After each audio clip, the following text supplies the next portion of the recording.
Hello दोस्तों, welcome to my YouTube channel Islamic name. मेरा नाम साक्षी है। दोस्तों, हम हमारे चैनल पे आपके नाम से रिलेटेड जानकारी देते हैं, जैसे आपके नाम का मतलब, आपका lucky number, lucky date, lucky day, lucky colour, lucky stone, lucky metals. उससे पहले सब्सक्राइब बटन दबाकर चैनल को सब्सक्राइब करें और वीडियो को लाइक करें। तो आज इस वीडियो में हम बात करने वाले हैं सुफियान नाम के बारे में। सुफियान नाम लड़कों के लिए इस्तेमाल किया जाता है। सुफियान नाम एक इस्लामिक नाम है और अरबी ज़ुबान से लिया गया है।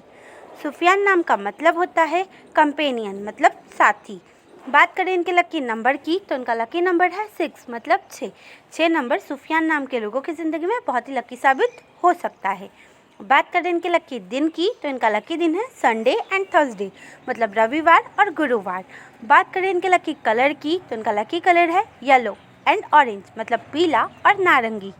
बात करें इनके लकी स्टोन की तो इनका लकी स्टोन है ब्लड स्टोन। सुफियान नाम के लोगों को ब्लड स्टोन रत्न बहुत ही सूट करेगा। बात करें इनके लकी मेटल्स की तो इनका लकी मेटल है सिल्वर एंड आयरन, मतलब चांदी और लोहा। अगर आपका नाम सुफियान है तो कमेंट बॉक्स पर अपना नाम ज़रूर लिखें।